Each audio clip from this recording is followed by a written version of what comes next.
ഏവർക്കും നമസ്കാരം. മെയ് മാസം 14-ാം തീയതി നടന്ന വ്യാഴമാറ്റവും 18-ാം തീയതി നടന്ന രാഹുകേതുക്കളുടെ രാശിമാറ്റവും ഓരോ കൂറുകാരെയും എങ്ങനെ സ്വാധീനിക്കുന്നു അഥവാ എന്തെല്ലാം ഫലങ്ങൾ നൽകുന്നു എന്ന പരമ്പരയിൽ ഇന്ന് മിഥുനക്കൂറുകാരുടെ ഫലങ്ങളാണ് നാം ഇവിടെ വിശകലനം ചെയ്യുന്നത്. മകയിരം 2-ാം പകുതി, തിരുവാതിര, പുണർദം 3/4 എന്നീ നക്ഷത്രങ്ങളാണ് ഈ കൂറിൽ വരുന്നത്. ആദ്യമായി വ്യാഴമാറ്റം എടുക്കാം. വ്യാഴം മിഥുനക്കൂറുകാരുടെ ജന്മത്തിലേക്കാണ് പ്രവേശിച്ചിരിക്കുന്നത്. കഴിഞ്ഞ ഒരു വർഷമായി ഈ കൂറുകാരുടെ 12-ാം ഭാവത്തിലായിരുന്നു വ്യാഴം സഞ്ചരിച്ച് പോന്നത്.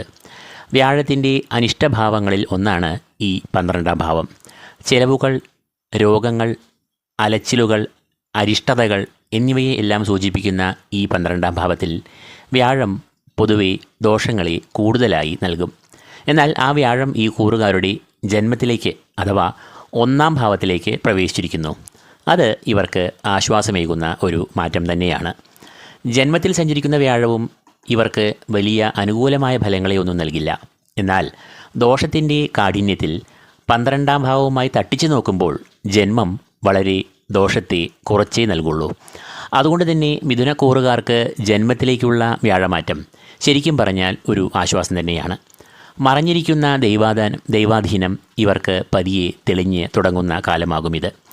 തൽഫലമായി പരാജയം നേരിടുന്ന ഇവർക്ക് പരാജയം എന്നത് ഒരു കാലതാമസം മാത്രമായി മാറും. കാര്യങ്ങൾ നടക്കും, എങ്കിലും കുറച്ച് സമയം എടുക്കും എന്ന് മാത്രം. എങ്കിലും അവസാനം ആ കാര്യങ്ങൾ നടക്കും.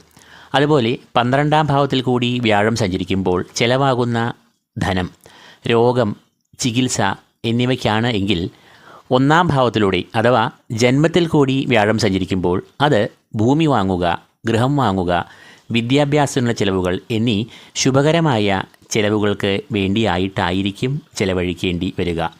രണ്ടും ചിലവുകൾ തന്നെയാണെങ്കിലും രണ്ടിലുമുള്ള വ്യത്യാസം രണ്ടാണല്ലോ. വ്യാഴമെന്നത് ഈ കൂറുകാരുടെ 7-ാം ഭാവാധിപനും 10-ാം ഭാവാധിപനും ആകുന്നു.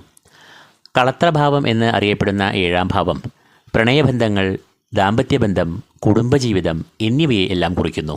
അതുപോലെ 10-ാം ഭാവം തൊഴിൽ, കർമ്മരംഗം, ഔദ്യോഗിക മേഖല എന്നിവയെയും കുറിക്കുന്നു. ഈ 2 ഭാവങ്ങളുടെയും ആധിപത്യം വഹിക്കുന്ന വ്യാഴം ഏറെ അനിഷ്ടഭാവമായ 12-ാം ഭാവത്തിൽ നിന്നും ജന്മത്തിലേക്ക് പ്രവേശിക്കുമ്പോൾ പ്രണയ, ദാമ്പത്യ, കുടുംബ ബന്ധങ്ങൾ ദൃഢം ആകുന്നു.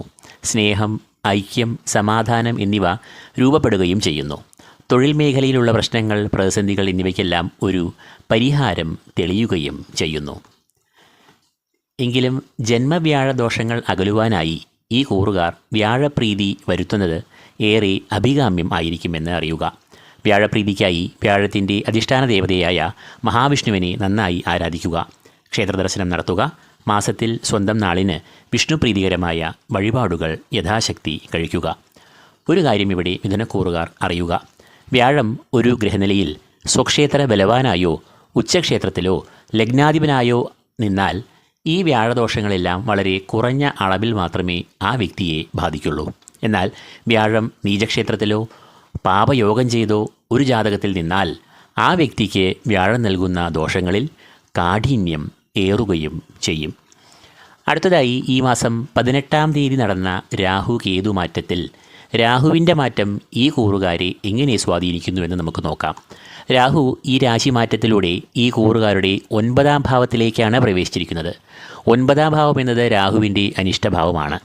അതുകൊണ്ട് തന്നെ ഈ കൂറുകാർക്ക് രാഹു പ്രതികൂലമായ ഫലങ്ങളെ നൽകാം.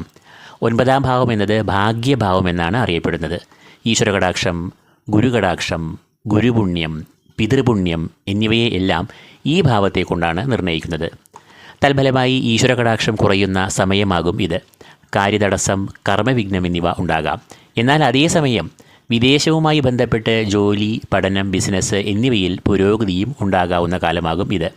പൊതുവേ രാഹു 9-ാം ഭാവത്തിൽ സഞ്ചരിക്കുമ്പോൾ അത് സദാചാര ലംഘനം, ദുർജന സംസർഗം എന്നിവയ്ക്ക് ഒരു താൽപ്പര്യത്തെ ഉണർത്താറുണ്ട്. അതിനാൽ ഒരു ശ്രദ്ധ ഈ കൂറുകാർ പുലർത്തേണ്ടത് അഭികാമ്യം ആണ്. രാഹു 9-ൽ നിൽക്കുമ്പോൾ ഭാഗ്യഹാനിയെ ഉണ്ടാക്കാമെന്നതിനാൽ രാഹുവിൻ്റെ അധിഷ്ഠാന ദേവതയായ ദുർഗാദേവിയെ നന്നായി ഈ കൂറുകാർ ധ്യാനിക്കുക. ചൊവ്വ, വെള്ളി, ശനി ദിവസങ്ങളിൽ ക്ഷേത്രദർശനം നടത്തുക.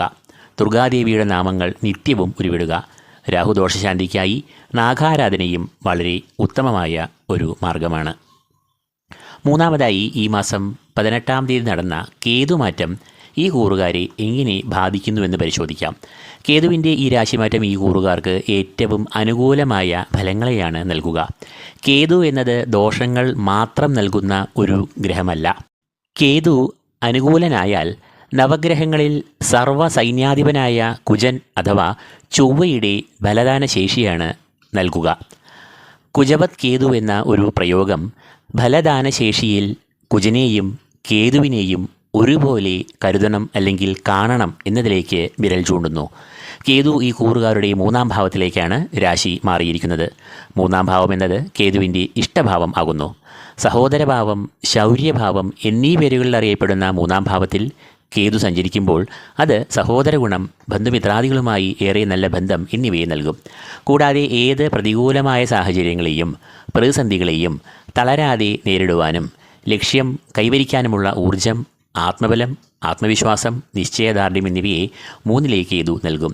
കേതു 3-ൽ കൂടി സഞ്ചരിക്കുമ്പോൾ ശത്രുനാശം, രോഗമുക്തി, ആരോഗ്യം എന്നിവയും കൈവരും. കൂടാതെ നേതൃപാടവം, നായകത്വം, മത്സരവീര്യം, പോരാട്ടവീര്യം എന്നിവ ഈ സമയത്ത് ഏറെ ഉയർന്ന് കാണപ്പെടും. മത്സര പരീക്ഷകളിലും മറ്റും ഇവർ ഈ കാലത്ത് തിളക്കമാർന്ന വിജയം കൈവരിക്കും. കൂടാതെ സാമ്പത്തികമായും ഈ സമയം പുരോഗതി, ധനലാഭം എന്നിവ ഉണ്ടാകാവുന്നതാണ്. അപ്പോൾ വ്യാഴ രാഹു കേതു മാറ്റത്തിലൂടെ മിഥുനക്കൂറുകാർക്ക് കേതു ഏറ്റവും ഇഷ്ടഫലദായകനായും ഊർജം പ്രദാനം ചെയ്യുന്നവനായും മാറുന്നു. വ്യാഴത്തിൻ്റെ അനിഷ്ടാവസ്ഥ കുറഞ്ഞു എന്നത് ഇവർക്ക് ആശ്വാസമേകുന്നു. എന്നാൽ ഭാഗ്യഭാവത്തിൽ സഞ്ചരിക്കുന്ന രാഹു ചില കല്ലുകടികളെ സൃഷ്ടിക്കാം. എന്നാൽ പരിഹാരമാർഗങ്ങൾ ചെയ്യുമ്പോൾ ആ ദോഷങ്ങളെ ഒട്ടൊക്കെ അകറ്റാവുന്നതും ആണ്. ഈ വീഡിയോ ഇവിടെ പൂർണ്ണമാകുന്നു. ഈ വീഡിയോ നിങ്ങൾക്ക് പ്രയോജനകരമായെങ്കിൽ ലൈക്ക് ചെയ്യുക, ഷെയർ ചെയ്യുക. കൂടാതെ ഈ ചാനൽ സബ്സ്ക്രൈബ് ചെയ്യാത്തവർ സബ്സ്ക്രൈബ് ചെയ്യുക. ഏവർക്കും ഈശ്വര കടാക്ഷങ്ങൾ നേർന്നുകൊണ്ട് നിർത്തുന്നു. നന്ദി, നമസ്കാരം.